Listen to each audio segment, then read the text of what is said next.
हरियाणा की राजनीति का चमकता सितारा अब हमेशा के लिए दूर हो गया है। ताऊ की वापसी तो नहीं हो पाएगी, ना ही उनकी कमी को कोई दूर कर पाएगा, लेकिन उनके द्वारा किया गया काम और जनता के मन में उनके लिए प्यार हमेशा ही रहेगा और कभी जनता उनके उस काम को भुला नहीं पाएगी। ओम प्रकाश चौटाला का निधन हो गया है। आज हम आपको ताऊ की अनसुनी बातों के बारे में बताएंगे, साथ ही ये भी बताएंगे कि जेल में रहकर उन्होंने क्या किया था जिसकी चर्चा खूब हो रही थी। हरियाणा के पूर्व मुख्यमंत्री और इंडियन नेशनल लोक दल के नेता ओम प्रकाश चौटाला का शुक्रवार को गुरुग्राम स्थित उनके आवास पर निधन हो गया। हरियाणा की सियासत के एक अहम किरदार रहे चौटाला रिकॉर्ड 4 बार राज्य के मुख्यमंत्री रहे और उनका अंतिम कार्यकाल 1999 से 2005 तक रहा।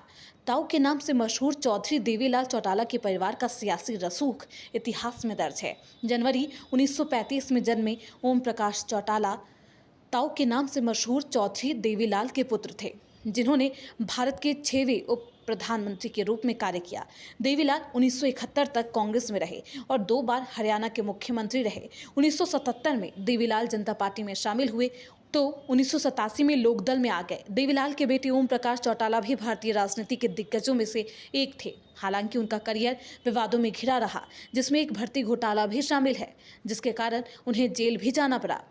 ओम प्रकाश चौटाला का राजनीतिक सफर उतार चढ़ाव से भरा रहा। कई बार मुख्यमंत्री के बनने के बाद भी उन्हें कई बार मुश्किलों का सामना करना पड़ा। जेबीटी भर्ती घोटाला उनके करियर का एक बड़ा दाग है। उनके परिवार का राजनीति में दबदबा माना जाता है, लेकिन पारिवारिक विवाद भी सामने आए। चौटाला परिवार की संपत्ति को लेकर भी कई सवाल उठे। चौटाला की कहानी सत्ता, संघर्ष और विवादों का एक अनोखा मिश्रण रही। ऐसे में आज इतिहास के पन्ने को पलटेंगे। ओम प्रकाश चौटाला के पास आखिरकार कितनी दौलत है, चलिए आपको बताते हैं। ओम प्रकाश चौटाला के पास 1000 करोड़ की संपत्ति होने का दावा किया जाता रहा। सीबीआई ने चौटाला परिवार के खिलाफ 1467 करोड़ रुपए की संपत्ति के मामले में चार्जशीट भी दायर की। कहा जाता है कि उनकी 80 से ज्यादा प्रॉपर्टी थी। लेकिन इन सब में सबसे दिलचस्प ये है कि तिहाड़ जेल में रहते हुए उन्होंने कुछ खास किया था, जिसकी चर्चा पूरे प्रदेश में होने लगी थी।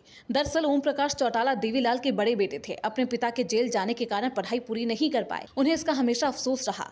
जेबीटी घोटाले में तिहाड़ जेल में रहते हुए उन्होंने 10वीं की परीक्षा पास की। उन्होंने इसे अपने आत्मसम्मान से जोड़ा था। जेल में दिन रात पढ़ाई की और परीक्षा पास की थी। वे 8वीं पास थे और उनका सपना 10वीं पास करने का था।